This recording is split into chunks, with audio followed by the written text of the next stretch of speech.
Hi, this is Ross Payton with Ludonarrative Dissidents, Episode 1, our first official episode of the season since our Kickstarter was successful. If you're listening to this, you're probably a backer of the Kickstarter. Thank you so much for backing it. It means a lot to us, and of course, we are quite happy to start diving into these games. And this is our first... Don't assume they're backers. It could just be John Harper. Yeah, that's true. If this is John Harper... hello, and thank you for producing such a lovely game. I had a great time playing it, at least personally. I cannot speak for Craig and James in that regard. But yeah, so the poll for our first episode was Blades in the Dark 1 with 20 votes out of 170 cast. So thank you for that. Thank you for so many responses. After we finish recording this episode sometime, I'll put out the poll for episode 2 so we can start prepping for that episode. We do have a backer curated episode we are preparing for as well. The game we're going to be covering, that will be a bit of a surprise. So that will be probably the next episode we record. But enough about that. Let's talk about Blades in the Dark. Blades in the Dark is its own system, which was derived from Powered by the Apocalypse, but has since become known as the Forged in the Dark system. And it is as it says on the back of the book, it is a tabletop role-playing game about a crew of daring scoundrels seeking their fortunes in the haunted streets of an industrial fantasy city. So probably for me, the existing setting that sort of most evokes Blades in the Dark is the Dishonored video game series. I'm sure Greg and James will pull up their own examples, but so if you're familiar with Dishonored, you can sort of think of that. Although in this Blades in the Dark, there's literally no sky there's no sun. The sun has been put out. It is always night, and yet people persist in this fantasy / steampunk world. And you're all a group of criminals pulling scores to get ahead. And so we'll get into and so that is the campaign mechanism of being a group of thieves, a group of criminals pulling different heists or scores or jobs in order to fulfill your agendas and also make enough coin to bribe the blue coats and survive another day. So I, of course, have run a 24-session campaign of Blades in the Dark, which is currently being put on RPPR Actual Play, the podcast, so you can take a listen to that. But yeah, that is, before we get into the mechanics or anything specific, that's sort of the outline. So, of course, I quite like the system. Otherwise, I wouldn't have run a campaign in it. But we should first talk about what does the game do. So, Greg, what does Blades in the Dark do? So I have not played Blades in the Dark, but have run it and sort of examined it in from a critical perspective. And it seems to me that what Blades wants to do is, one, it wants to reduce GM prep, which I absolutely understand. That's a laudable goal. As gaming's demographic ages, or alternately as gaming pulls in people who are young and have short attention spans because they grew up with the internet, the idea of luxuriously sitting back at your desk and spending hours typing up notes for your campaign becomes increasingly quaint. Am I right? So GM prep was traditionally this huge production where you were making maps and writing up the elaborate backstories of every GMC, and it's fun and people love it, but it's not fun for everybody, and not all people love it. So, if you're one of those people who loves the nerdery of drawing a picture of every character who's going to show up in your game, God bless you, but there are other ways to do it, and Blades in the Dark wants to be one of them.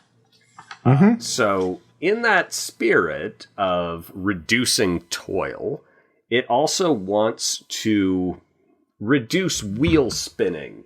I don't know if our younger listeners are familiar with a famous internet video about Leroy Jenkins. If you haven't seen it, go look at it. It's people planning an online video game raid ad nauseum until one player just snaps and runs into the room before they're all buffed and ready, screaming and hacking. And that's a thing that happens. People get bogged down. They're like, okay, we're outside the Aboleth's lair, and we're going to play. Okay, so the cleric's going to cast this. And that lasts for, that spell lasts for 5 minutes. All right. Right before, we need to cast them in this order because, okay, and then, the thief is going to, and you can get lost in the weeds and just plan and plan and plan endlessly. And it is possible to bog down very badly doing this. And so Blades in the Dark's answer to this is when you say, okay, we're going to rob a bank, the GM says, all right, sounds like you're robbing a bank. As you kick in the door, blah, blah, blah, blah. And there is a lot of rules structure framed around making it possible to do that, which I'll cover in a little bit. But so that's the second thing it wants to do, is it does not want you to create a master plan like in the movie Heat or in some other heist film. It wants to evoke that as play progresses. Mm-hmm. Yeah. I would agree with that. So, and another thing that I saw that I'm like, me and the author agree on this, is radical derailroading the setting by giving different groups or factions their own character sheets. And again, if you come up with games from the 90s, there's a lot of, there are all these factions, like Vampire the Masquerade is maybe an archetypal example where there are all these different vampire clans and political organizations, and they all doing stuff. And the choices of these, the machinations of these groups are always left to the storyteller, by and large. And so I think that John in Blades, like me with Rain, little self-promotion warning there, I really do want Ross to splice in the noise of a klaxon and someone yelling, self-promotion alert, because I'm going to do it a lot. Just brace yourself for that. But in Vampire the Masquerade, it was just up to the GM to, okay, so what are the Camarilla doing? And what are the Malkavians specifically doing? And what are the Von True doing? And this, instead of having that all be on the GM's head, it's abstracted into mechanics. And it's like, okay, yeah, the mechanics will tell you what they're doing or how soon they're going to do it. And the interaction with the player's dice roll, this is very player-facing, only the players touch dice. The GM just grinds through the rules. So I approve of having the character sheet for the faction. There are a couple times the GM rolls for dice, but that's for entanglements in between jobs. That's very minor. So, yeah. And players could roll. I mean, there's a D6 table what happens between the jobs? But yeah, stand correct, and I knew that from reading it. But yeah, it's very minor. It's not in the core of the action. It's a very there's not a lot of players dicing against the GM, which was the default going back to D&D, which was very adversarial. There was this feeling, even if it wasn't literally the sense that, okay, I'm trying to get past the GM or the GM is trying to destroy us. Even if you knew that wasn't actually happening, emotionally, often that's what it felt like. And the rules produced that sensation. And so when you won, in some ways, it felt like you'd put one over on your buddy, the Dungeon Master. Yeah. So that's all happening.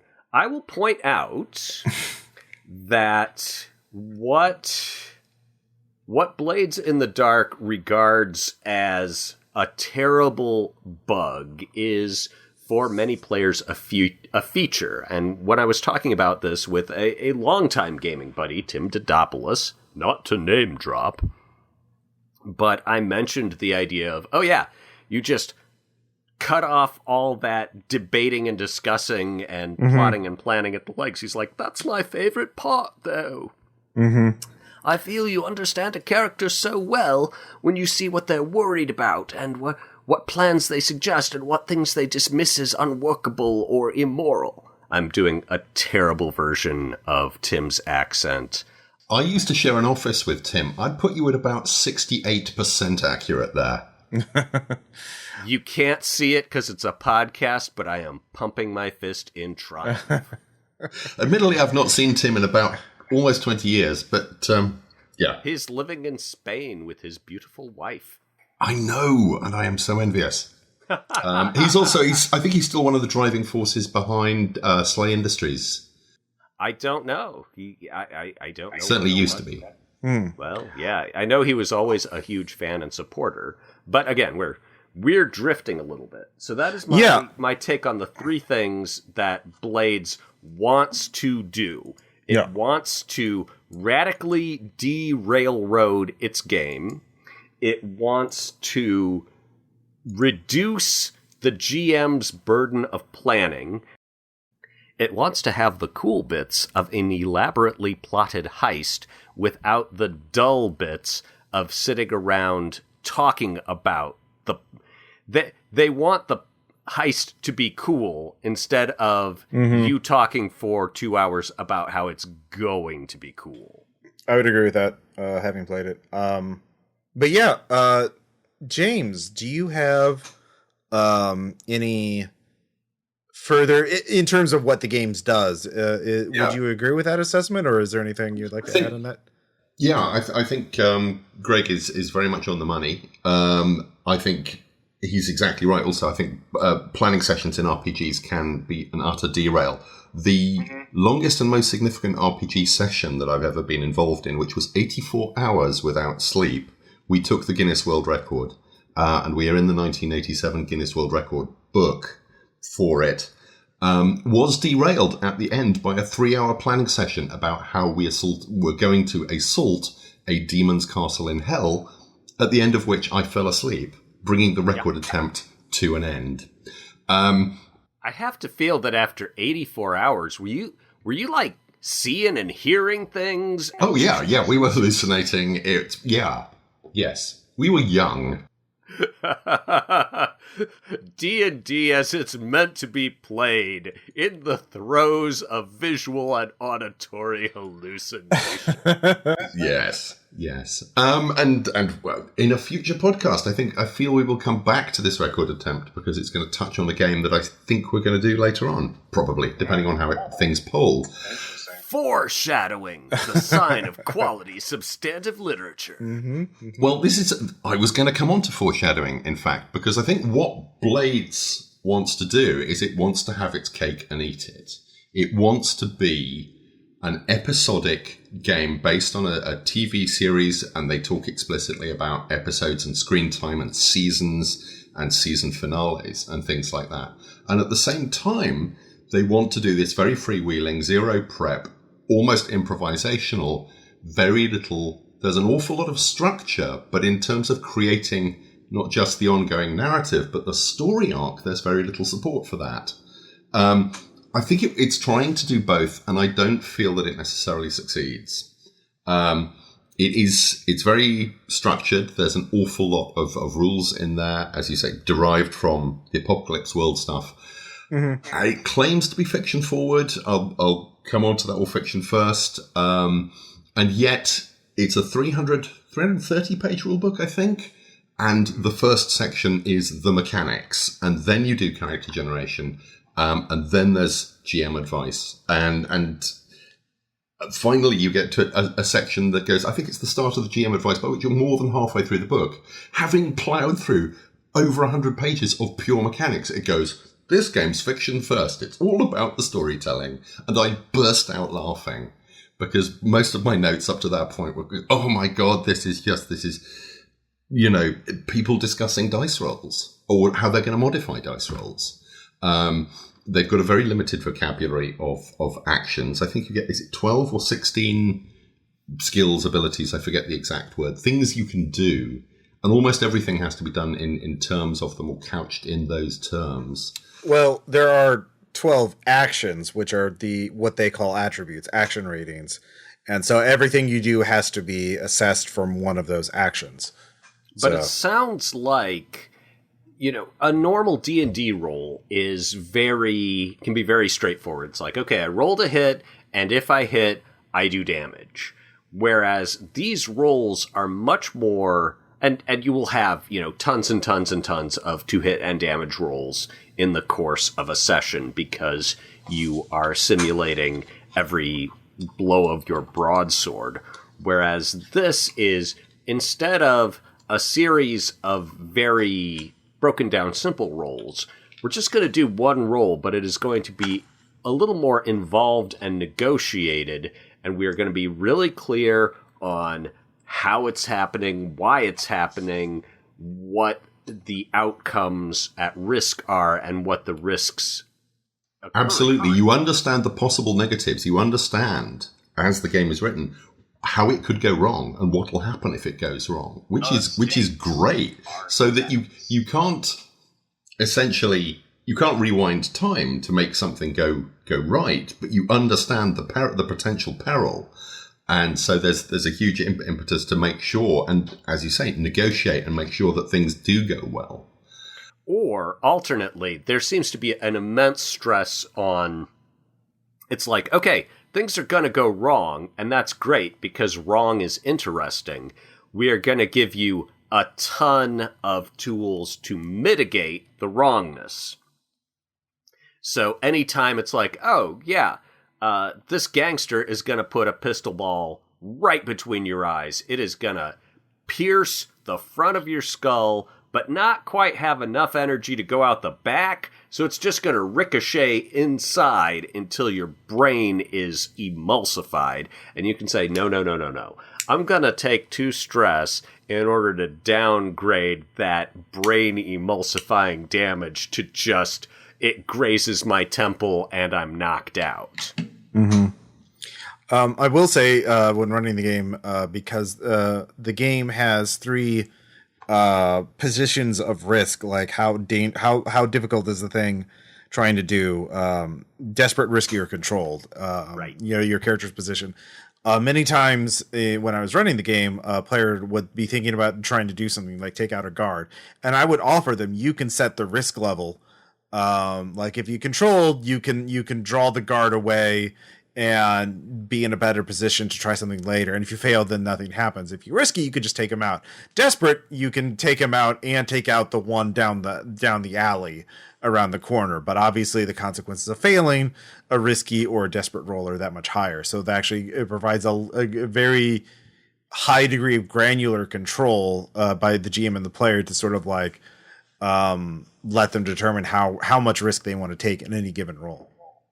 Yes. And I understand that completely. And I will say, I haven't played it. I have read it. Mm-hmm. I've tried to read it a couple of times in the past, bounced off it on both occasions, largely because mechanics bore me. Deep, huge chunks of mechanics bore me. Wow, are you in the wrong business, James? Good mechanics, interesting mechanics, well-written mechanics, well-structured mechanics. I was reading an interview with Tom Duesenberg, who used to be Hasbro's head of inventor relations, and he says he looks for the double wow whenever he's pitched a product. The first wow is the easy wow, and Blades in the Dark gets a lot of that. It's, you can be Peaky Blinders, you can be the character, you can be the characters from the Lies of Locke Lamora. Great, wow. He waits for the second wow, and it took me a long time to get to the second wow in Blades in the Dark. I do think, having read the whole thing, it coheres, it comes together. But, and as I say, I don't actually have play experience of it. I have played other games by the same designer. I played a terrific campaign just last summer. Has it been a year since last summer? Feels like it's been about 4 months. James, by definition, it has been a year since last summer. Yes, I know, but it doesn't... objectively, it's been a year, according to these calendars. But anyway, played Lady Blackbird. Way back in the past, when we were young, last summer. Yes. In my salad days, played a fantastic Lady Blackbird campaign. Huge fun. Really just great role-playing, just letting the system take the strain. And I was expecting something as deft and agile as thieves leaping from rooftop to rooftop. And instead, what I got was a lot of very densely explained mechanics, which, put together by a GM who knows what they're doing, I think will create the desired effect. But I don't feel this is a well-written, well-explained game. I don't think the rule book, which is my primary point of experience with it, is particularly well put together. Which is to say, I would have done it differently. Okay. Well, perhaps that's a good segue into our second segment, which is how it does it. Well, yeah. If we're complaining, I warned, before we recorded this, I warned Ross and James that I might rant about the future conditional tense. And I'm sure many of my listeners are going to be like, what is this English major ding-dong on about? But let me tell you a story about when I was freelancing for White Wolf, and I used the future conditional tense, which comes up a lot in game design in the sense of, if you go into this room, the orc will attack you. This is the most obvious way to write things. And I wrote some stuff in this sort of phrasing, and Justin Achilles sent me an email saying, Greg, if you continue to overuse the word will, I will take a train to where you are with an aluminum baseball bat and some skinheads, and I will tune you up. And this was, I feel like, and once he had shown me how phrasing things in the present conditional instead of the future conditional is stronger and shorter and reads easier, now I can't stop seeing it. And every time I see will or apostrophe LL in any text, it's like getting poked in the eye. Let me find an example of which there are many, many, many. Let me see if I can find a paragraph that has like 3 or 4 of them. Okay. Page 7. The most common result is 4/5 partial success. This means that your character will tend to succeed, but at a cost. You'll rarely get away clean. And, okay, in isolation, that sounds fine. But how much better does this means your character tends to succeed, but at a cost. You rarely get away clean. You've just removed 2 words from a sentence, and that adds up over the course of a 300-page book. And the future conditional sounds wishy-washy, and it's longer and more complicated. And I just wish that every single game designer in the world, before submitting a manuscript, would do a global search for will and for apostrophe LL, and would rephrase 90% of their uses, because it would make game books cleaner and simpler. This was my biggest problem with Spirit of the Century when I read it way back when, is that so much of it was future conditional, and every time I hit one, it was like a pebble in my shoe, and it just made me stumble and took me out of the moment of reading into a moment of my interior editor pushing my glasses up my nose and saying, well, actually, the way you should do that is like this. So if you want to write games that don't result in me frothing at the mouth and ranting like this, do not use the future conditional tense. Thank you. Okay. Can I do 5 minutes on column balancing now? I won't. I'll do 20 seconds. I'm a layout geek. I'm a typographer by training. And there are certain things in book layout that, in the same way as Will jump off the page and strangle Greg. Will jumps off the page and strangles Greg around the throat. There are certain things like not balancing your paragraphs properly, using kerning and letter spacing to make text fit. Don't do that. Turn your bloody hyphens on instead. And if you've got 2 columns on a page, the bottoms of the columns should align. And it is not hard. But Blades in the Dark does, well, its columns don't align for the most part, and it does use bad text spacing. And if you've got an eye for these things, they leap off the page every single time. And it's very much a mark of somebody who is, I think, quite often self-taught, in terms of, I'm not saying a bad writer, may well have an English degree, but I trained both as a proofreader and as a layout designer, and these things just glare off the page. But at the same time, role-playing, it's a tiny industry. You can't assume that people have the budget necessarily for an editor, for a proper layout person. They may well have just picked up these skills themselves and be doing a very adequate job. I think first edition Vampire, the columns are all over the shop, and it's, clearly didn't hurt that. But there's a bunch of layout designers out there who still curse its name. We are Wiki. the old men riding off on our private hobby horses, but yeah, it's so relatively easy to fix. And, at this point, 20% of the people in the industry have worked for White Wolf or its descendants and been threatened with aluminum baseball bats for this. So, a lot of people, you'd be surprised how many people are sensitive about it. As soon as I described this in another context to a fellow White Wolf alumnus, their very first reaction, I kid you not, was Justin Achille would go nuts. So nobody wants that. I will say, in defense of the layout, though, I do like how game terms are consistently bolded to make them easier to spot on the page. So it was easier to scan a book it was easy to scan this book to find key terms and rules when necessary. Also, the adding the chapter titles on the gutter of the pages, the outside margins. Not the gutters, the outside margins. So you could, find chapter 5 NPCs and, or downtime activities and Vice and that kind of thing.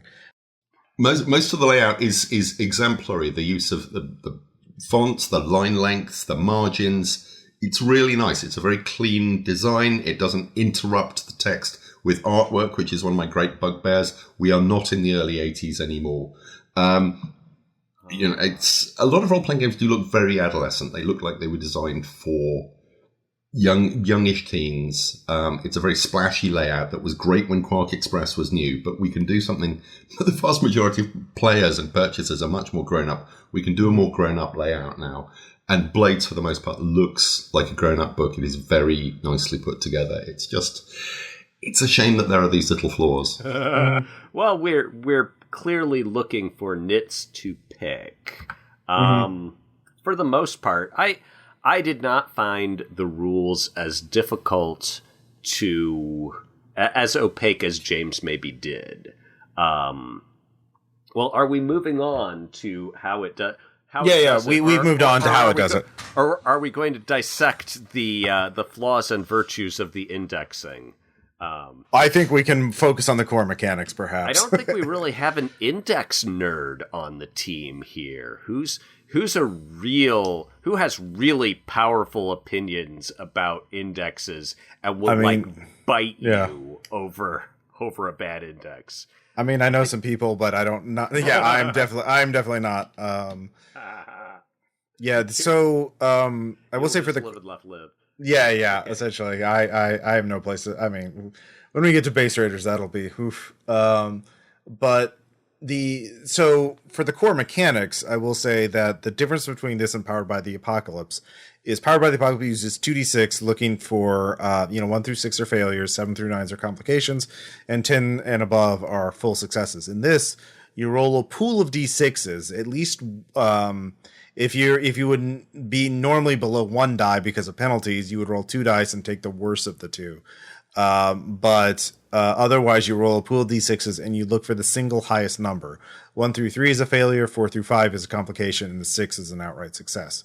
Now, there is a stress resource that every player has that they can burn to gain various advantages. And one of the most common ways to do that is to assist another player. Spend a point of stress and give that other player an extra d6 in their pool, because that was the central thing. It's basically impossible to roll. It's very, very rare to roll more than 5d6, and 5d6 was sort of the upper limit, and there was no sort of re-roll mechanic. And there's no addition. It's all just pick the highest single die. The highest single die.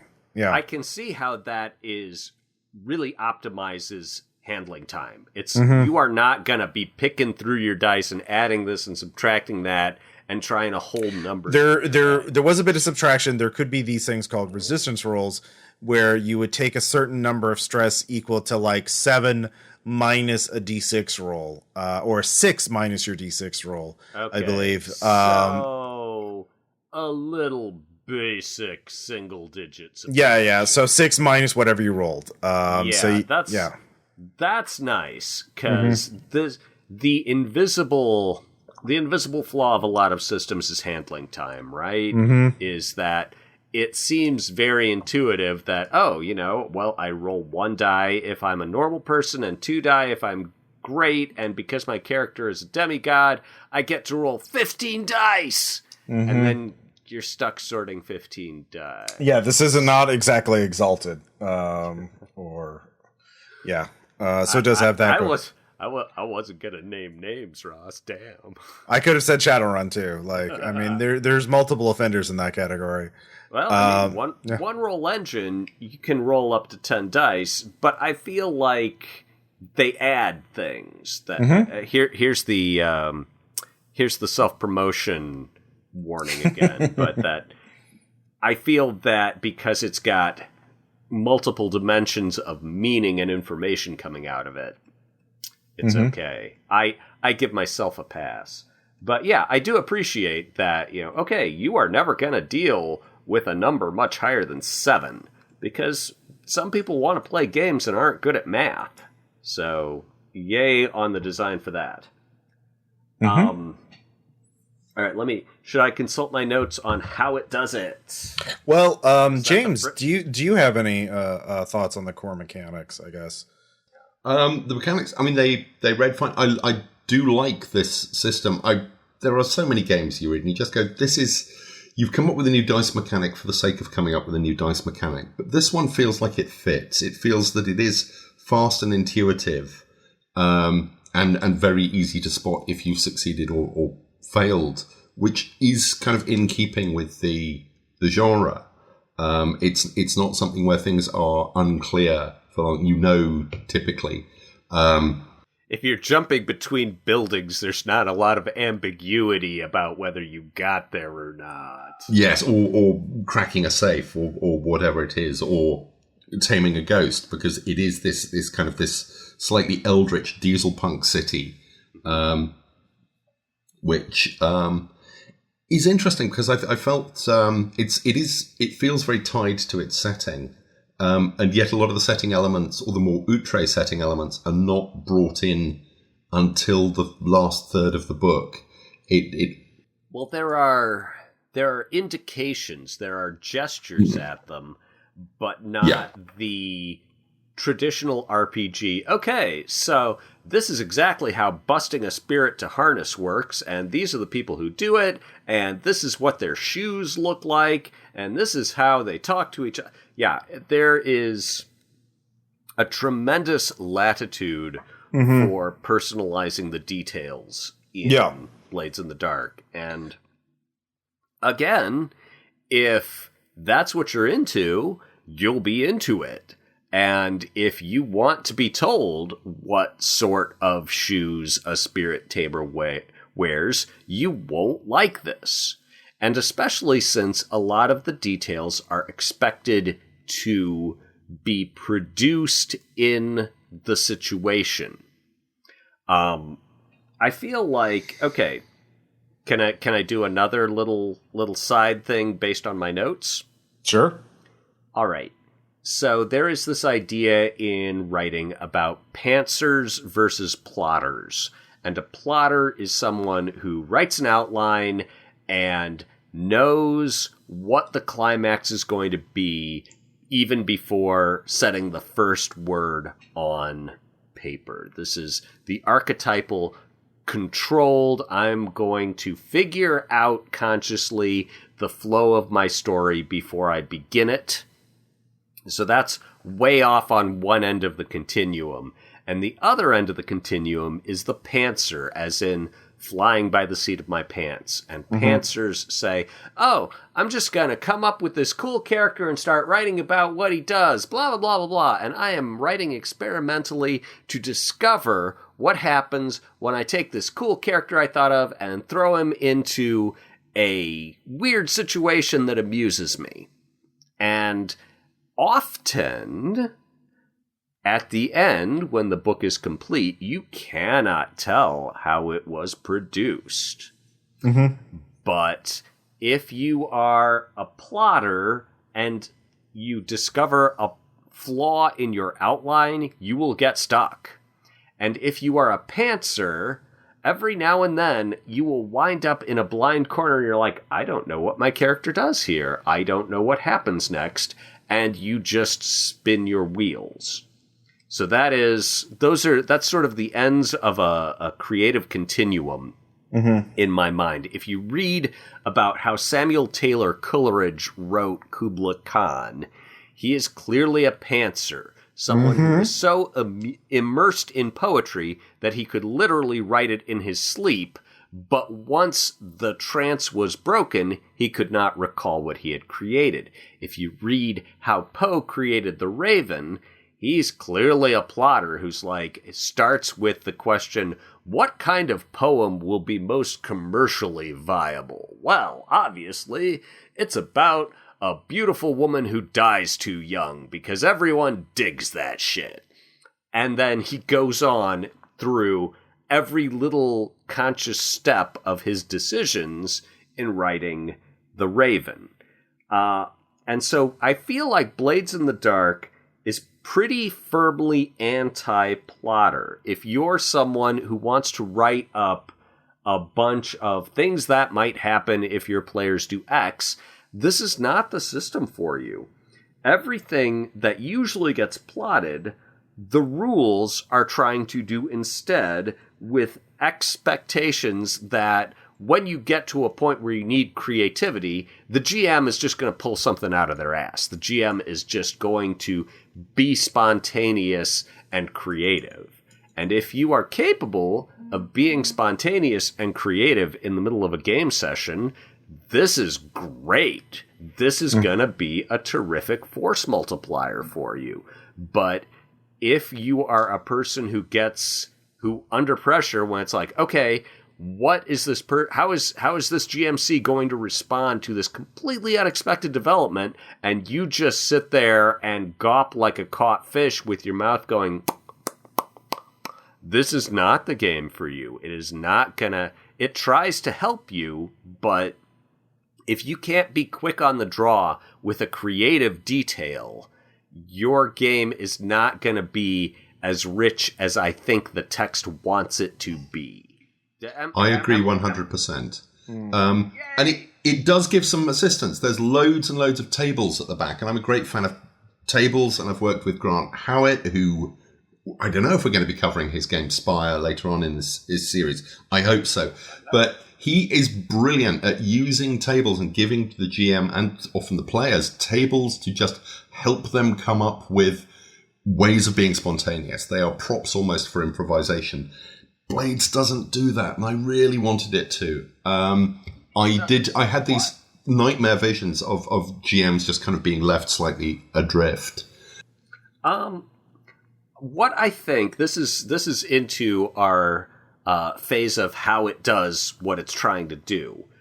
I feel that Blades is a noble attempt at automating creativity, and which I dig. I'm into it. I'm like, yes, it is possible to take things that normally would be the purview of an artist being inspired and make them the outcome of a process, of an autonomous structure. I mean, you can't completely do it, but you can write something that makes it much, much easier to do your wild ass pulls or have them occur with it, as long as they occur within the structure that you've predicted. This is a little bit, okay, again, self-promotion. This is a little bit where I'm going with Dueling Fops of Windermere, which is GM-less. I want things to be procedurally generated. And, you know, if you run it 20 times, yeah, you'll twig to the procedure, but how many people are going to run it until they have, you know, broken the code? I think most people are going to play it and then wait long enough that they forget about it and then play it again. And similarly, this, I think, gives you a lot of structural support where there's like, okay, if you are a GM, here is the obvious thing to do next. Or the rules very much want there to be an obvious thing to do next to prevent you from having to hand wave, shuck and jive, and just, you know, basically sort of fiat an outcome. They want the outcomes to arise from the mechanics, not from the GM putting his thumb on the scale or their thumb on the scale. Yeah, I mean, there are a lot of mechanics about what consequences. There, like I said, there's a whole entanglement mechanic that happens between scores. And there's also faction hate, allied. You know, how much of given factions like or dislike your group to generate allies and antagonists. So there's a lot of mechanics to support. Like once your crew gets rolling, you develop enemies and allies, and like they'll start to react to you. So that is definitely in be there. Perhaps we should move on to the third part of it, which is how people play it. I would very much like to jump in here. I had a thing that followed on from what Greg was sure. saying. You have to remember, I'm 6 hours ahead of you. It's literally midnight here. My reactions are slower than they ought to be. Also, I'm old. What was I going to say? Yeah, a lot of the mechanics, a lot of the structure, a lot of the rules are there not just to structure the way that the fiction comes together, to do that, but to do it in a way that is explicitly the way that heist movies work. And this kind of fiction. And it references Peaky Blinders an awful lot. And Peaky Blinders is exactly the kind of, you're building a gang, the gang is taking over territories, episodic TV. Each episode is kind of a self-contained story, but at the same time adds to the overall story arc. And then there's a big builds to a big end of season finale where usually people die. Peaky Blinders is brilliant. Interesting, there is a Peaky Blinders RPG. I don't know if it's out in English yet. It's called, I've only seen the French one. It's called Peaky Blinders Jeu de Rôle. It's basically coup. It's a social deduction game. But when you're dealing with actual characters instead of archetypes, it becomes very different. It takes on another dimension, another life. That's kind of a footnote, really. But, I mean, the one mechanic that everyone talks about when they're talking about Blades in the Dark is the flashback mechanic during the heist. Specifically the heist, specifically the scores where you're doing the... You know, it's the heart of owning heist, but it's the height of the Ocean's 11 movies and all the rest of those. The bit where you're actually doing the break-in.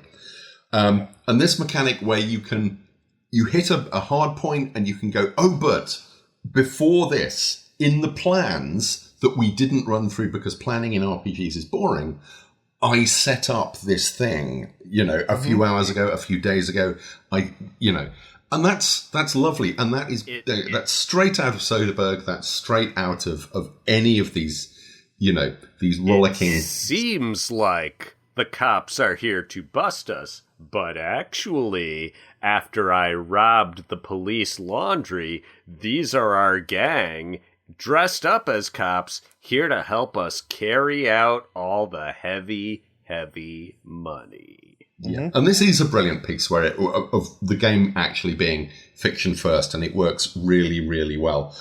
And I wanted a lot more of that. I wanted a lot more of that kind of thing. A slap in the face to my most vicious enemy, linear time. Yeah, I was looking for the mechanics where I could foreshadow stuff, where I could do callbacks to things that had happened in previous sessions, and those are not defined within the game, or if they are, then I missed them. Because that's the kind of stuff that does require the GM to do some preparation and to do some work and they've got the notes, they've got these things in front of them, they've got the extra character sheets, they've got the progress wheels, which are another. Sorry. I think the way that the rules would suggest handling that is, okay, I want to prepare to do crime. And you say to the GM, during downtime phase, I'm going to prepare to do crime.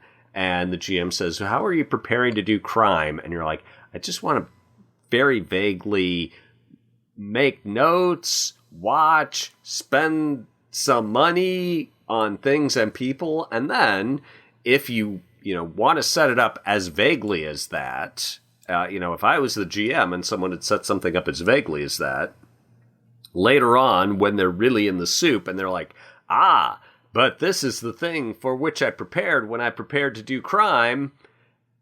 Here is how. Here's what the money bought me. Here's what all this time watching showed me. And, Blades in the Dark, it would be like, okay, roll for all the observation you did and spend your coin. And okay, yeah, now you have changed your outcome from a marginal success, changed your scale from, I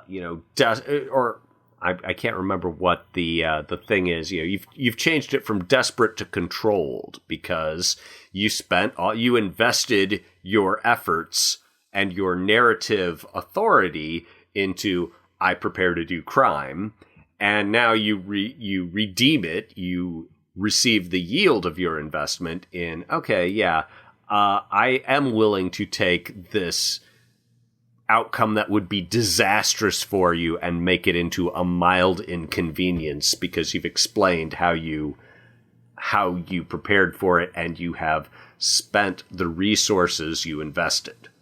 So I think it does that pretty well. I like that flashback thing. The thing where you're like, oh, foreshadowing and so on, it kind of does that with the downtime. I'm gonna prepare. The other thing that I liked about the idea of downtime is it lets you set long-term goals, and that gives players a lot of agency in a sandbox, which this definitely is. It's not just, okay, I have to take whatever mission the GM tells me. Either I can tell the GM, I want to do this mission where I burn down so-and-so's house. And they're like, really? You don't like so-and-so? He just annoys me. I'm burning his house down.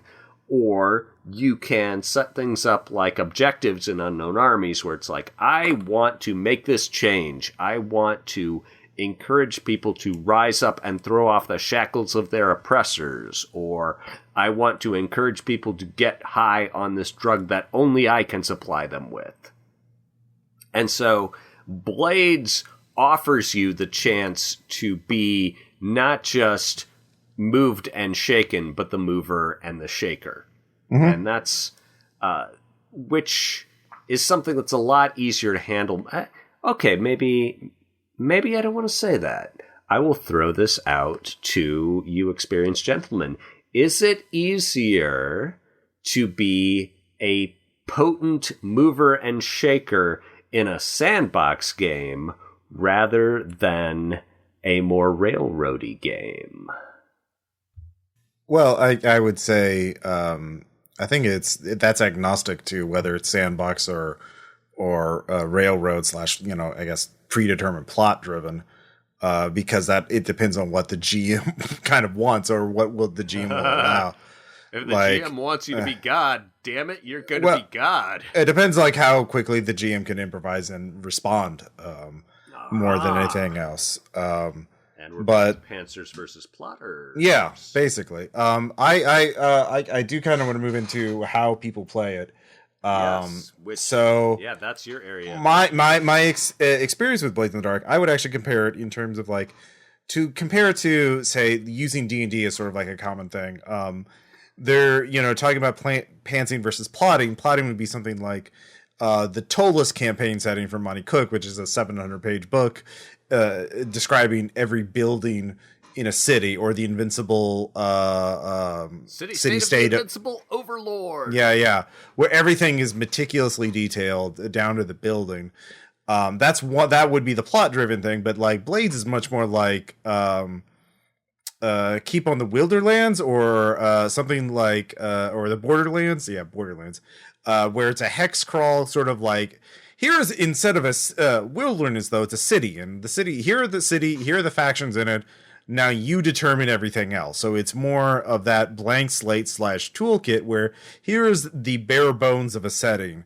There's a lot of blank spaces for you to fill in, and which is what I did when I ran it. And so my experience in playing, in terms of like the players really loved the flashback mechanic, because we're also veterans of the gumshoe system, and it reminded me a lot of the preparedness mechanic and a lot of this related mechanics like you would see in Night's Black Agent, where players could like figure out what to do in a heist, but they didn't have to like, again, plan it. And so we would, I didn't have a plot until like we were 6 or 8 sessions in. The player's like, is there a plot to this? I was like, oh shit, I should come up with a plot. So I came up with an overarching. Now. Yeah, no, it was all along. So I had an overall plot to it, but it was responsive to the players, and it was like, well, do you side with these people or these people, and they each have an agenda? Well, they have the agenda they tell you. They each have a secret agenda that you can try and figure out. Shitty. Or do you just want to play them against each other and do your own thing and try and screw both of these other factions over? I'm picturing you frantically waving your hands and blowing smoke. No, of course, this was planned all along. Well, I mean, to be honest, our Blades into my trap. The thing is, most campaigns I run, I would do a lot of planning, or at least have an idea of what I want the story is.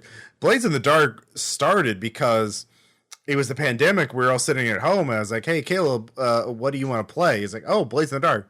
All right, hey, who else wants to play Blades in the Dark? All right, let's do a weekly Blades in the Dark game. And I just kind of threw it together. So I will say that, the score and the mechanics, we all loved that. That was a lot of fun. Downtime, it was actually, you guys haven't mentioned the downtime that dominated our group, which was Vice, because that, it's a game. Blades in the Dark says it's a game about planning scores, but it's really a game about stress management. It's about not getting burned out at work. And oh, I bet Caleb loved that like a big double handful of candy.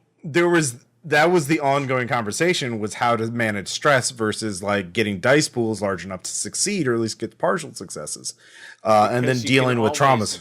Borrow. You can always take out a loan with stress and be like, okay, I will happily mortgage tomorrow to get a little better poke today. It was like loaning out stress to aid others, to give them that bonus die, because the bonus die was really important and that was the best value. One stress to get one bonus die on someone else's roll, that was a value. I'd be a fool not to stress out over this. Well, to help my buddy to succeed, because we all want to succeed. And then using stress to use various playbook abilities, because those were unique abilities that could do things no one else could do. And all stress fueled. Not all of them. Some of them would use special armor, which is a thing. That was the other thing. We haven't even mentioned out loadout, which is also preparedness. And loadout was quite useful and really cool as a mechanic. I will say, though, where the mechanics kind of failed in terms of our playing, especially as the campaign drew on, is the gang turf management stuff, which it was more abstract. And to be honest, I kind of didn't pay him. That does require some GM time to like learn and manage and to do bookkeeping to keep track of that. And I did kind of fall apart, especially towards the end. I kind of hand waved it. It felt from the rules very much like a simulation system. It was almost a board game rather than something that you would do with role playing. It's resource management. But like stress resource management was very popular and very easy to keep track of, but the gang turf stuff was not. So yeah. And see, I wouldn't have called that just from looking at the text. Yeah. I think I would. Just whereas Vices, which from the text are really dry and do feel like a kind of resource management thing, almost, you need a vice because that's how you get your stress back. And oh yes, I'll go off and indulge my vice. I can see exactly how any experienced group is just going to treat this like catnip and really go all in on it. And, talking about their dark side, because up to that point, an awful lot of the stuff in the game is much more Ocean's 11 than Peaky Blinders. Peaky Blinders is very, for those who haven't seen it, there's a lot of violence, a lot of blood, a lot of people die. Ocean's 11 is happy, clappy, modern day Vegas. Let's all rob some casinos and nobody gets hurt. And then the Vices come in, and I can really see people who enjoy role-playing just going all in on that. But the book does not cover that in very much depth. The section on Vices it's like 2 or 3 pages. There's almost nothing there. And I felt that was just in terms of exploring a little bit more of depth and character depth and how to big out your character and make them much more of a personality, it was a missed opportunity. Well, we didn't need that because they became like regular vignettes for players to show what their characters were doing.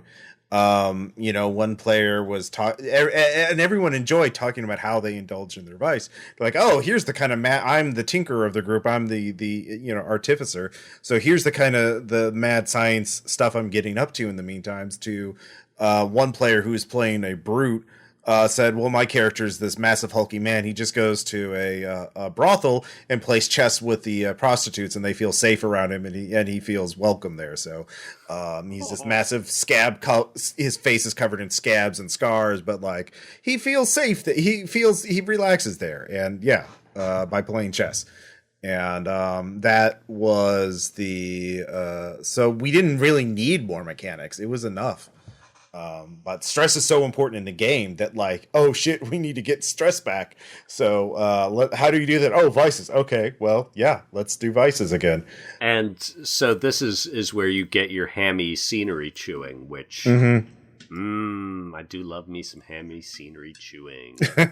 Yeah. But that was a campaign thing. So like it is very much a campaign focused game because the vice downtime only comes up in between heists. Right. And so it became a regular feature in our campaign because like there are a lot of times where sometimes you overindulge in vice because you roll too high and you recover. Like if you have 5 stress and you roll 6, now you've overindulged and there's a complication. You picked a fight at the bar or your vice. I feel that was pretty elegant. That was a nice piece of design. Mm-hmm. Or sometimes you didn't recover enough steps. You rolled a 1, and now you're sitting at 5 stress. Do you use your second downtime to recover more stress, or do you just, or do you have to do relax harder? So it was so that became very interesting as the players all became aware of each other's stress. Like, oh, I'm stressed out. I can't take another trauma. So you'll have to deal with this. And because once you take 4 traumas, once you max out on stress during a job, you take a trauma. When you take 4 traumas, your character retires, or is retired, depending on the circumstances. And that became sort of the end game. That became the biggest challenge, was keeping these very characters, from not getting too burned out. So that was my experience playing it. Delta Green. Let's just keep you sufficiently functional, buddy. And happy and sane. Let's start with sufficiently functional. But on the other hand, when you get traumas, you get bonus experience points for acting them out during games. So some of the traumas were like, I don't care if my character dies or lives, or I forgot the term that they used for it, 1314. That I just found it on the index page. So let's see. The index is pretty good. Yeah, so like reckless. Oh, I think every single player took reckless as a trauma at one point. So everyone's like, yeah, no. Oh yeah, fight a ghost on top of a burning building, or a dude possessed by a ghost on top of a burning building. Yeah, okay, why not? Fight a mob of people? Sure, great. Yeah, they everyone took that reckless so they get that bonus XP. So that was an interesting way to metagame as the game. I would take the trauma soft so fast. You lose your edge, become sentimental, passive, gentle. I'm like, yes, I want to do those scenes. Oh yeah, no. You see, you're in the out of control carriage. There's a kitten in the way of the carriage as you're barreling down the street. What do? I'll give you a bonus experience point if you throw yourself to save the kitten. All right, level 3 horror. Go for it. Roll resistance to not have your rib cage collapsed. Yeah. I broke my jaw and have to eat only soup, but it was worth it because almost all the food in Duskfall is mouse based. So or mushroom. Yeah. Mushroom slurry versus mushroom brick. It's all mushroom in the end. If anything, I ran the campaign a little too long because characters got a little too competent and got too many special abilities to deal with things. But I think there's kind of a sweet spot of like 6 to 12 sessions or 6 to 18 sessions. If you're running that for a campaign. 24 I felt was probably a little much, which is, spoiler alert, that's how many episodes the campaign is. I think I've mentioned that. Interesting. But yeah. Do you have any questions about how it actually played out? Well, okay. And you're a very experienced GM and system promiscuous, so you're all over whatever game is looking good at the time. But did you feel that this was one that gave you a lot of support, where you're like, okay, if I'm a little confused and don't know what to do, the mechanics will give me, are there for me? Oh yeah, because everything boils down to an action. What it wants to be is you always know how to fall back on the dice and how to manage, and when you fall back on the dice, how to manage what they do. The core of Blades is giving players choices. Like, do you want to suffer this consequence, or do you want to risk it by rolling dice and seeing if you can get a better result, or do you accept this? Do you take the devil's bargain? Do you take the devil's bargain? That was very popular too. But that's what it boils down to, is like, what consequences are you willing to live with? And what are you willing to risk? What are you willing to gamble to try and get a better outcome? And so that felt very manageable. There's no NPC stats. There are, except for like how much damage a type of weapon or enemy can do in exchange. So as everything, one thing that popped out at me, and I'm curious how this worked in real reality, but the idea was that the way you measure how powerful a non-player character is not, a numerical score, but their agency. That a very, an average character, an average GMC is stuck responding to what the player characters do. And a more powerful GMC is one who will sort of act at the same time as you or act on the same level as you. And the real bruisers are the ones who have the narrative authority to make you respond to them. Well, I mean, there's nothing preventing you from saying NPC factions do this on their. Oh, actually, no. There are actually explicit mechanics for that, because there's the clock system, which we haven't even mentioned, and that's a fundamental thing to this. And it's straight out of Apocalypse World. It's counting clocks. But if you look in the back, there's this whole list of factions, and they have faction clocks. And so whatever factions are important to you, for example, there's the City Council. Faction clocks, Strangford is removed from council, or Strangford eliminates threats. Strangford is a member of the council. So if you want to have a game involving the city council, the players are, say, trying to help Strangford eliminate threats, then when they do something good, you add to that clock. When something bad happens, then they add to the Strangford is removed from council. And so you can have these clocks ticking whenever the players take action or through their inaction. And I can't help but notice that Strangford is removed from council as a 6 clock, and Strangford eliminates threats as an 8 clock. So it's a little harder to do it's a little harder to be his friend than his enemy. Yeah. And then they have a little paragraph situation about what's going on in the city council, but so it gives you enough to get started, but then you fill in the details. So there is mechanical support for factions doing stuff on their own, and that kind of allows you to have to create that more living environment, where it's not just reacting to the players. But that depends on how many clocks you want to keep track of as GM. Right. So, but, it's good that it's like, if I'm a lazy GM and I want to keep things super focused because it's easy to only keep track of the of the PCs and 2 other factions, you can do it that way. Or if you're like, I want to have an epic sweep and everyone's screwing it with everyone, you can drag in a lot more factors up to your comfort level. That is extremely true. So, but okay, tiers. Yeah, tiers. So there's this whole thing about position, scale, and effect, this is also one of the weaknesses of the system, is that kind of ambiguous about like how much. But one of the ways it is concrete is that there are faction tiers, and your gang from 1 to 5. 1 is very small. Your gang starts at 1, and you can level up your gang by increasing their tier. And then there's tier 5, which would be like the blue coats, which are the cops, and they're tier 5, and they're very powerful and influential, and all bastards. And so there's this whole thing of like, if you're trying to go against something that's higher tier, it's much more difficult, more likely to be a risky or desperate position.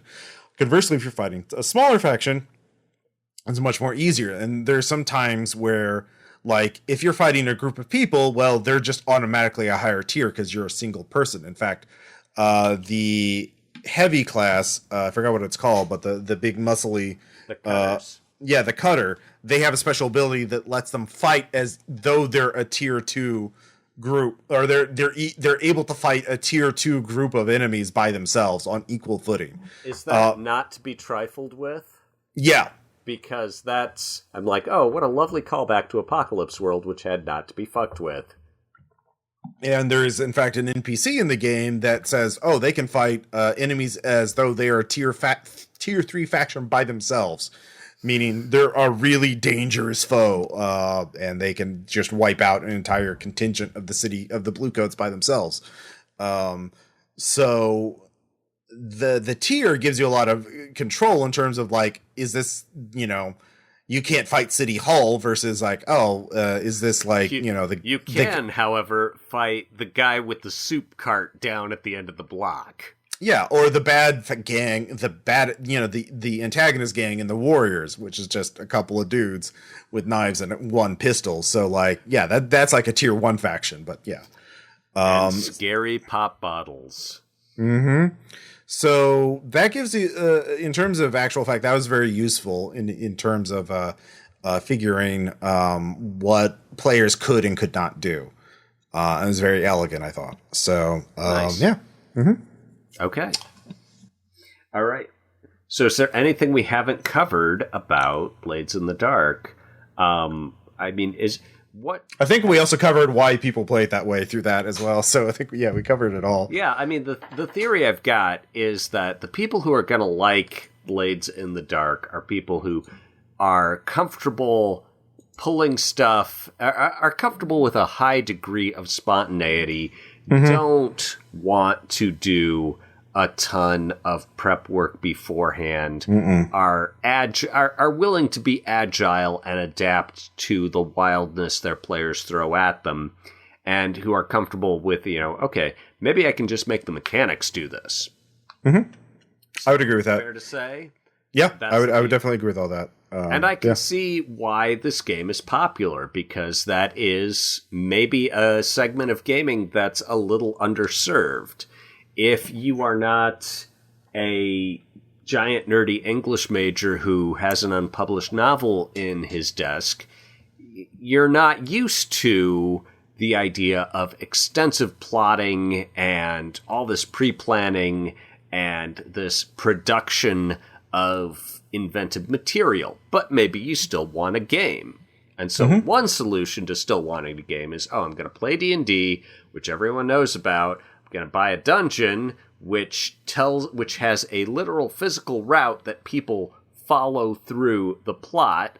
The plot is unified in time. The plot is unified in space. You know, they start out at dawn at the first room, and by noon they've gotten 5 rooms in, and by midnight they're at the end boss battle. And that is one way to do gaming if you are not someone who is super mega inventive or who has the time to prepare everything. And I think, if I can jump in, I think the time factor is enormously important there because, you know, it's young people, an awful lot of people get into role-playing when they're at college or at high school or something like that, and they have a lot of free time. As we get older, more and more commitments, less and less time. I would love to do an epic campaign and to write up that stuff. I don't have the time anymore. A game that essentially does that for me, manna from heaven. Mm-hmm. And that is what Blades is positioning itself as, is I can, you don't have to do hours of prep work. You can just roll dice instead. And you can let the fiction emerge from this clockwork engine of plot elements.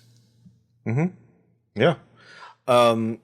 It is. It's also like a very good for doing heists because again, because it's just make it up as you go along mechanics really keeps the game focused and also making heists fun, which is quite a good change from doing let's just kill monsters for 3 hours but obviously I think the players need to have some sort of vocabulary in doing heists and some sort of imagination. If you just blanket like how would I rob a bank, if you've never thought about how would I theoretically rob this art museum, then maybe it's not the game for you. But if you can think of 3 ways to rob an art museum, just do it in Blades in the Dark and don't get on any lists from the authority. Yeah, no, the players need an understanding of the genre. They need to understand not necessarily the setting, which I think emerges through play, because there's a lot of information there, and expecting anyone, even the GM, to understand all of that at the start of the play is asking a lot. But that you do need to understand how that the heist caper, the genre caper, the gang movie or TV series works in order to understand the vernacular and understand how the fiction is going to unfold and what is expected of you, not just in the minute-to-minute stuff, but structurally as well. Yeah. Is this Breaking Bad meets Lord of the Rings? It's more Breaking Bad. I mean, it could be. And Bone. Yeah, I mean, it could be. I kind of want to see now Breaking Bad and Blades in the Dark. That would be pretty fun. There it is. Make ghost cocaine. Or cocaine. Yeah, there we go. I think if you haven't gotten a picture of Blades in the Dark from this, I don't know what will. You can check out The Blind Eyes or Blades in the Dark campaign on RPP Actual Play. But yeah, we will put out a poll soon, and of course, certainly by the time you've listened to this, the poll is probably already closed. So we'll have a Kickstarter announcement about what that episode topic will be. But we also have another episode coming up, and so that's it for Greg. Is there anything you want to mention before we go? No, not really. Okay. I've done my self-promotion, but thank you. I really appreciate you throwing that pitch right in the strike zone. Yep. James, anything? I'm good. Also very tired. All right. Yeah. Well, thanks for listening. We'll night over there, but yes, thank you for listening. All right. We'll talk to you later. Bye. All right. This episode of Ludonarrative Dissidents was made possible by backers like Michael Pardue and Mark Green. Thank you.